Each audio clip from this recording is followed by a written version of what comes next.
Olha, meu irmão, você quer prosperidade, você quer ter equilíbrio, você quer que Deus, que o gafanhoto não tome nada teu. Eu quero declarar para você, dá dízimo, dá dízimo, dá dízimo. Bem, galera, interessante, o vídeo é um tema muito mais que polêmico, pois até hoje se defende a questão de dar dízimos nas igrejas. Mas será que temos que dizimar? Veremos agora. Todos prontos? Mas primeiro vai um salve aí para Fernanda Santos, também para Jonas Olivato, Edvan Ribeiro, e também um salve vai para todos os que estão inscritos no nosso canal. Muito obrigado, galera. Dízimo, a melhor explicação.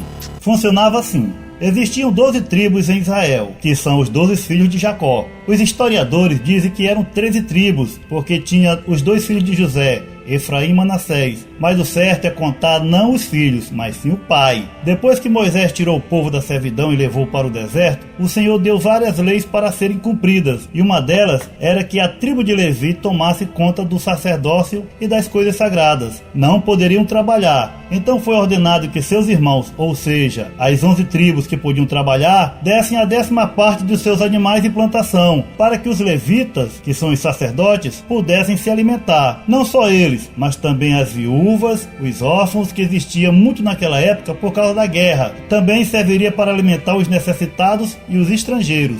Vejamos o que diz em Deuteronômio capítulo 26, versículo 12. Quando tiveres separado o dízimo de tudo quando produzirem, no 3º ano, o ano do dízimo, entregue-no ao levita, ao estrangeiro, ao órfão e à viúva, para que possam comer até saciar-se nas cidades de vocês. De quem se recebiam os dízimos? Vamos ler mais uma parte da Bíblia. E os que dentre os filhos de Levi recebem o sacerdócio têm ordem, segundo a lei, de tomar o dízimo do povo, isto é, de seus irmãos, ainda que tenham saído dos lombos de Abraão. Está escrito em Hebreus capítulo 7, versículo 5. Veja que o texto refere-se que eles têm que receber os dízimos dos seus irmãos e não recebia de outros povos. Então, a tribo de Levi, que era a tribo do sacerdote, recebia os dízimos da mão de seus próprios irmãos, que são as 11 tribos. Vamos ler mais um pouco. Dou aos levitas todos os dízimos em Israel, como retribuição pelo trabalho que fazem ao servirem na tenda do encontro. Números, capítulo 18, versículo 21. Agora o texto fala porque eles merecem receber o dízimo, por tomarem conta das coisas de Deus. Mas como eles pagavam a dizima de seus bens, de mês em mês? Vejamos na Bíblia a palavra de Deus.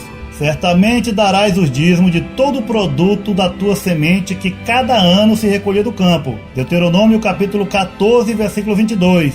Aqui disse claramente que não é mensal, e sim anual. Eles entregavam a dizima de ano em ano na época da colheita. Também estamos vendo que aqui nunca se falou em dinheiro, e sim em animais e plantações. Mas se ainda não ficou claro, vamos ler mais um pouco. Em Deuteronômio capítulo 14, no verso 24 para frente, fala o seguinte: mas se o caminho te for tão comprido que não possas levar o dízimo, por estar longe de ti o lugar que o Senhor teu Deus escolher para ali pôr o seu nome, quando o Senhor teu Deus te tiver abençoado, então vende-os, ata o dinheiro na tua mão e vai ao lugar que o Senhor teu Deus escolher. E aquele dinheiro darás por tudo que desejares, por bois, por ovelhas, por vinho, por bebida forte, por tudo que pedir a tua alma. Comerás ali perante o Senhor teu Deus e te regozijarás tu e tua casa. Amados, aqui não fica nenhuma dúvida que o dízimo não é dinheiro. Vamos explicar um pouco. Aqui o texto está falando de Deuteronômio 14, do versículo 24 ao 26, está falando o seguinte: naquela época, se por acaso o tempo onde a pessoa fosse dizimar seu gado, suas ovelhas, suas plantações, etc., se a igreja fosse muito longe, a pessoa venderia o dízimo e levaria o dinheiro. Ora, se o dízimo é dinheiro, como se poderia vender? Muitos pastores falam que naquela época não existia dinheiro. Ora, como não? Se Abraão comprou um campo por 400 peças de prata para enterrar Sara, está escrito em Gênesis. Efron respondeu a Abraão: ouça-me, meu senhor, aquele pedaço de terra vale 400 peças de prata. Mas o que significa isto entre mim e ti? Sepulte sua mulher. Abraão concordou com Efron e pesou-lhe o valor por ele estipulado diante dos hititas, 400 peças de prata, de acordo com o peso corrente entre os mercadores. Então aqui já está mostrando que existia dinheiro, que eram as peças de prata, peça de ouro, de bronze, e ainda tinha os mercadores. Já fica claro que existia o tipo de dinheiro deles naquela época. Então aqui em Deuteronômio capítulo 14, fica bem claro que dízimo não é dinheiro. Porque se você vai pegar o dízimo e vender, trocar ele por dinheiro, então dízimo não é dinheiro. Aí é o seguinte: esse dinheiro é para entregar na mão do sacerdote ou na mão do pastor de hoje? Aqui diz o seguinte, que quando você chega lá, pega o dinheiro e troca de novo por dízimo. Não é para dar na mão do pastor nem na mão do sacerdote, é para trocar por dízimo novamente, porque o Senhor não requer dinheiro de ninguém. O Senhor não precisa. A palavra diz que Ele é o dono do ouro e da prata. O Senhor não precisa de nada de nós, apenas adoração e obediência. Preste atenção, eu não quero convencer ninguém. Você vai colocar o que você tem no altar. Agora e vai ficar sem nada. Você vai colocar o que você tem no altar. E eu vou falar, ó Deus, está aqui. Agora o Senhor multiplica e abençoa esse povo. Isso é contigo. Mas vejamos o texto polêmico que todo pastor usa, Malaquias 3:10. Só que não vamos começar de Malaquias 3:10, vamos começar do versículo 8, que diz o seguinte: roubará o homem a Deus? Todavia vós me roubais, e dizeis, em que te roubamos? Nos dízimos e nas ofertas. Com maldição sou amaldiçoados, porque a mim me roubais, sim, toda esta nação. Trazei todos os dízimos à casa do tesouro, para que haja mantimento na minha casa, e depois fazei prova de mim nisto, diz o Senhor dos Exércitos, se eu não vos abrir a janela do céu, e não derramar sobre vós uma bênção tal, até que não haja lugar suficiente para recolherdes. E por causa de vós, repreenderei o devorador, e ele não destruirá o fruto da vossa terra, e a vossa vide no campo não será estéril, diz o Senhor dos Exércitos. Isto está em Malaquias capítulo 3, de 8 a 11. Agora vamos analisar de forma objetiva e espiritual os versículos. Primeiramente, Malaquias estava falando para o povo rebelde da casa de Israel, e não para nós que somos gentios. Para quem não sabe o que é um gentio, é todo aquele que não era judeu, que não era considerado filho de Abraão. Se alguém que era gentio quisesse ser do povo de Israel, então ele tinha que ser circuncidado e se tornava um prosélito. Malaquias não estava falando para nós, estava falando para o povo de Israel. Malaquias estava falando para Israel, para um povo que não ajudava mais na casa do Senhor. Para os sacerdotes, que ao invés de colocar os dízimos na casa do Senhor, eles roubavam. A exemplo dos filhos de Eli, onde o Senhor muito que avisou, mas Eli não obedeceu ao Senhor, e Samuel ficou sendo sacerdote em seu lugar. Quando o profeta Malaquias diz isso, trazei todos os dízimos à casa do tesouro, para que haja mantimento na minha casa, veja bem que ele não fala de dinheiro, e sim de mantimento, ou seja, alimento, que era alimento para os sacerdotes, para os pobres, viúvas, órfãos e necessitados estrangeiros. Alimento. E ele também diz, e depois fazei provas de mim nisto, diz o Senhor dos Exércitos, se eu não vos abrir a janela do céu, e não derramar sobre vós uma bênção tal, que não haja lugar suficiente para recolherdes. Aqui o Senhor fala das bênçãos do céu, isto é, chuva que cai, não em cima de dinheiro, e sim das plantações, que também alimentavam o gado. E por causa de vós eu repreenderei o devorador, e ele não destruirá os frutos da vossa terra, e a vossa vide no campo não será estéril, diz o Senhor dos Exércitos. Muitos falsos pastores falam que se você não der o dízimo, Deus não pode repreender o devorador. Isso é uma blasfêmia, dizer que o dízimo é maior que Deus, porque se só o dízimo pode repreender o devorador, então o dízimo é maior que Deus. Amados, o devorador aqui é a locusta e o gafanhoto, que por acaso não come dinheiro, e sim as plantações. E as plantações vão prosperar, tanto dando alimento para o povo, como alimento para o gado, que dá muito pasto. Rapaz, você tá mexendo com quem Deus chamou, você tá brincando com coisa séria. Não tem nada a ver com o conceito de quem está me vendo e não está concordando. Aprenda a dar! Agora vamos trazer para o Novo Testamento. Vejamos se alguma vez Jesus Cristo mandou dar o dízimo. Querido, foi Jesus que falou sobre o dízimo. E eu vou ler para você o texto que Jesus falou sobre dízimo. Olha o que diz. Mateus 23. Muitos pastores, que às vezes nem sabem interpretar a Bíblia, e outros fazem por maldade, por ganância, usam esse texto de Mateus capítulo 23, versículo 23, que diz o seguinte: ai de vós, mestres da lei, fariseus hipócritas, vocês dão o dízimo da hortelã, do endro e do cominho, mas têm negligenciado os preceitos mais importantes da lei, a justiça, a misericórdia e a fidelidade. Vocês devem praticar estas coisas, sem omitir aquelas. Aqui os pastores dizem que Jesus mandou dar o dízimo, porque ele disse, vocês devem praticar estas coisas, ou seja, dar o dízimo, sem omitir aquelas, que é a fidelidade, misericórdia e justiça. Mas eles não explicam a verdade porque Jesus falou aquilo. É muito simples, porque ainda não era o Novo Testamento. Isso mesmo, os evangelhos de Mateus, Marcos, Lucas e João não são do Novo Testamento. Calma, eu explico.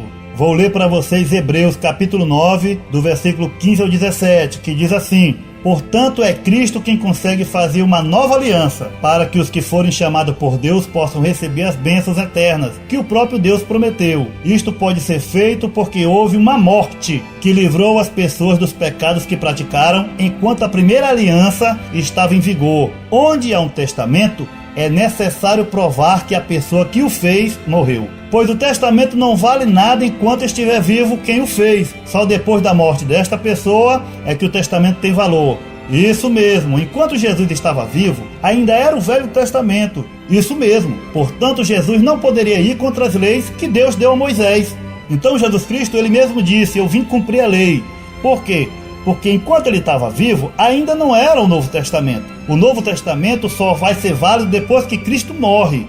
Mas veremos o próprio Jesus falando sobre dinheiro. Em Mateus capítulo 10, do versículo 8 ao 10, quando Jesus manda seus discípulos vir pregarem, ele diz o seguinte: curai os enfermos, ressuscitai os mortos, limpai os leprosos, expeli os demônios, de graça recebestes, de graça dai. Não vos provereis de ouro nem de prata, nem de cobre nas vossas bolsas, nem de alforje para o caminho, nem de 2 túnicas, nem de calçado, nem de bordão, pois digno é o trabalhador do seu alimento.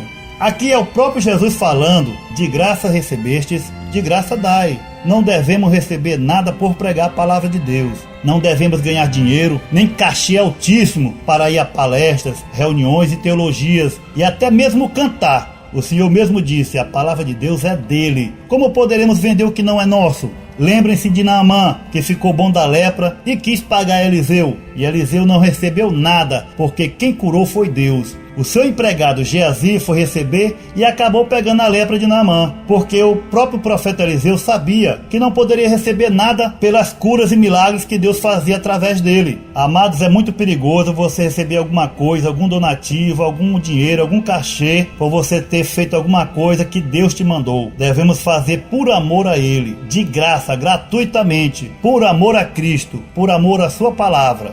Meu Deus, eu quero dinheiro. Dinheiro, eu quero muito dinheiro. Um envelope especial, você vai oferecer um aluguel seu. Um aluguel. Você paga aluguel? Vai ser a sua semente para que você tenha uma casa. É isso mesmo, tudo ou nada. Pai, põe tudo lá. Então ele vai ser abençoado. Quem embarcar nessa é abençoado. É abençoado. Muitos de vocês já foram testemunhas. Várias vezes eu falei, ó meu Deus, ou o Senhor abençoa este povo, ou o Senhor faz mudar a vida deste povo, ou então me mata. Droga! Ou se cumpre, ou então nós somos os mais desgraçados da face da terra.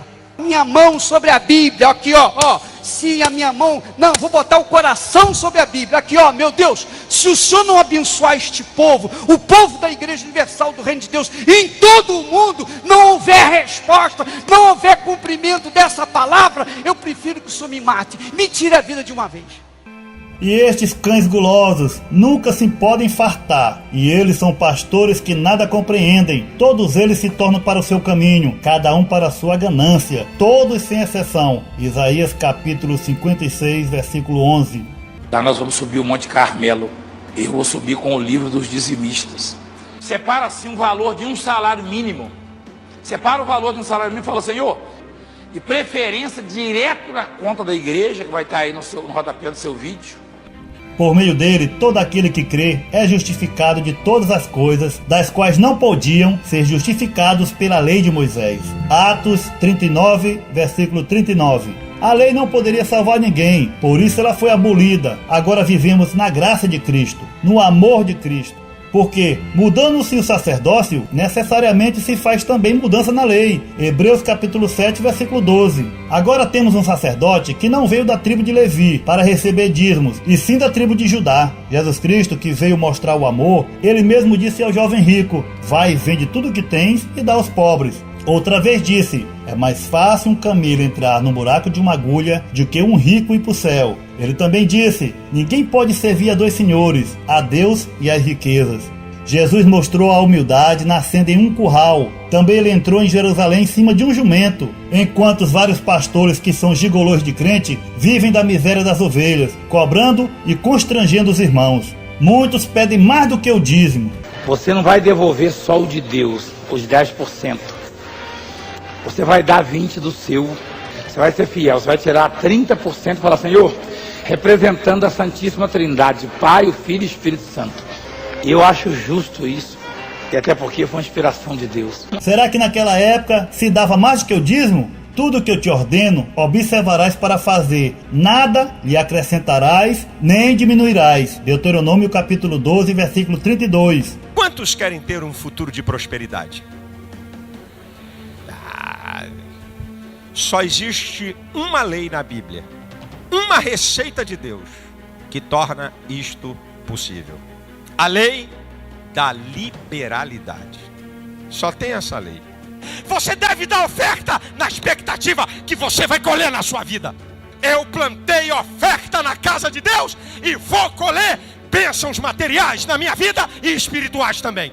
Não ajunteis tesouros na terra, onde a traça e a ferrugem tudo consomem, e onde os ladrões minam e roubam. Mas ajuntai tesouros no céu, onde nem a traça nem a ferrugem consomem, e onde os ladrões não minam nem roubam.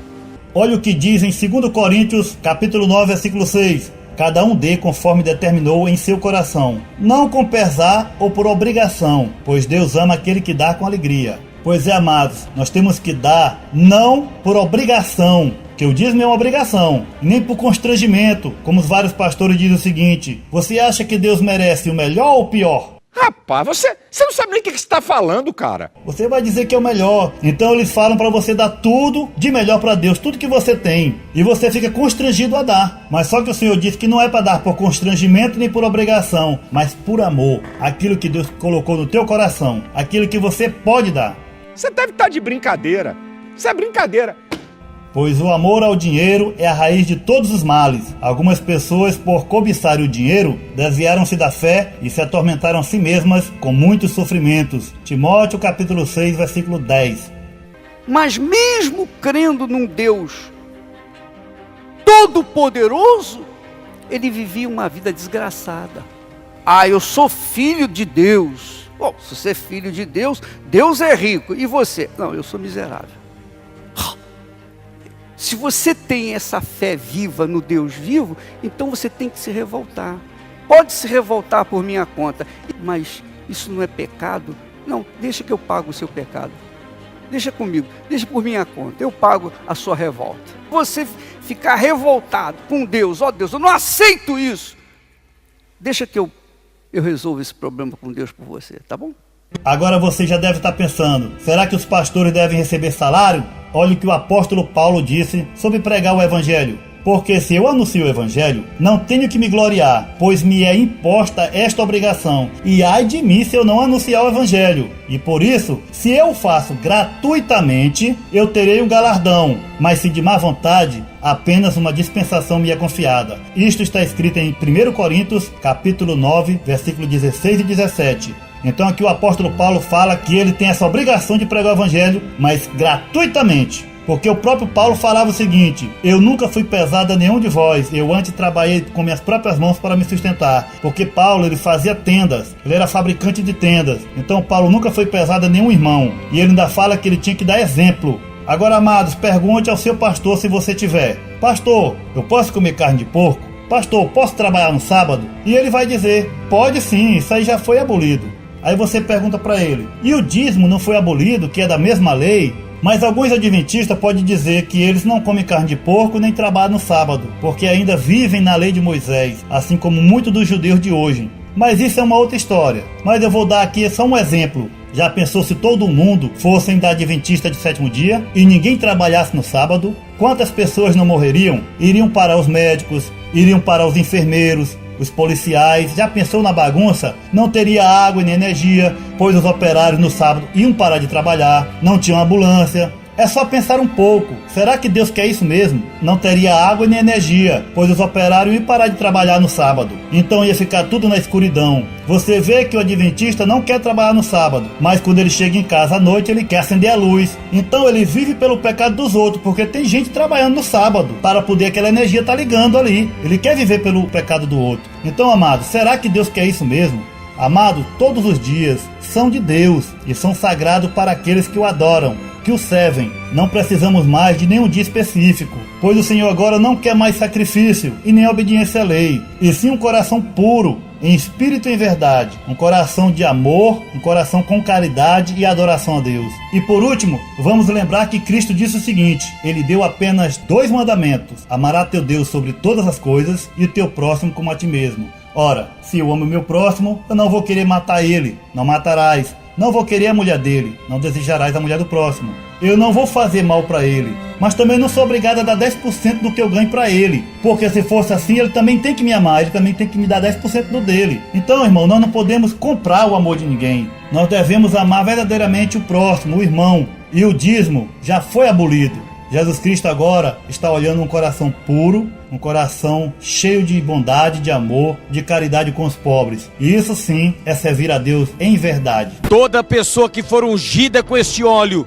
ele vai receber o dom de adquirir riquezas. Se eu estou ensinando uma coisa para vocês, eu tenho que ter na minha vida o exemplo do que eu estou ensinando. Meu dinheirinho. Tem que dar. Você tem que dar. Eu vejo um anjo aqui com a espada de fogo na mão. E ele vai cortar uma meia dúzia de cabeça aqui, para quem não der oferta. O cristão não é reconhecido ou conhecido por aquilo que recebe. O cristão é conhecido por aquilo que ele doa. Essa é a minha fé. Essa é a minha crença. Agora eu vou te dar um último exemplo. Se você trabalha em uma empresa, você trabalha lá não por amor ao dono da empresa, mas pelo teu salário. No dia que o dono da empresa te colocar para fora e pagar os direitos, ele não te deve nada. Mas se você trabalhar na empresa gratuitamente por amor ao patrão, ele nunca vai te colocar para fora. Aliás, vai ficar te devendo um favor. A mesma coisa acontece com Cristo. Aqueles que recebem salários milionários vão chegar lá em cima e dizer: mas Senhor, eu não curei no teu nome, eu não pregava teu nome. O Senhor vai dizer: afastai-vos de mim, vós que praticais a iniquidade, não vos conheço. E aqueles que pregam gratuitamente, aqueles que não cobram nada, o Senhor diz para eles: agora vocês vão receber o salário de vocês, que é a vida eterna, porque o salário do pecado é a morte, e o salário do obreiro não é dinheiro, é a vida eterna. Existem igrejas que não recebem dízimo. A exemplo da Congregação Cristã no Brasil, que nem os anciões, nem diáconos, nem os cooperadores recebem nada. Eles trabalham gratuitamente. Também os músicos trabalham gratuitamente, tocam gratuitamente. Eles vão até de cidade em cidade. Os encarregados viajam para ensinar, colocam dinheiro do próprio bolso, colocam gasolina, pagam a viagem, pagam as passagens, vão para lá, mas é por amor a Cristo, por amor à obra. Os cooperadores também pregam a palavra de Deus, fazem visitas, os anciões fazem batismo, tudo isso aí por amor à obra de Deus, não por salário, porque todos eles trabalham para viver, e é assim que deve ser, amados. E eu prefiro a morte do que aceitar viver uma vida crendo num Deus grande e viver uma vida como se estivesse crendo no diabo. Então espero que todos tenham entendido. Eu vou ficando por aqui. Volto no próximo vídeo. Valeu! Valeu!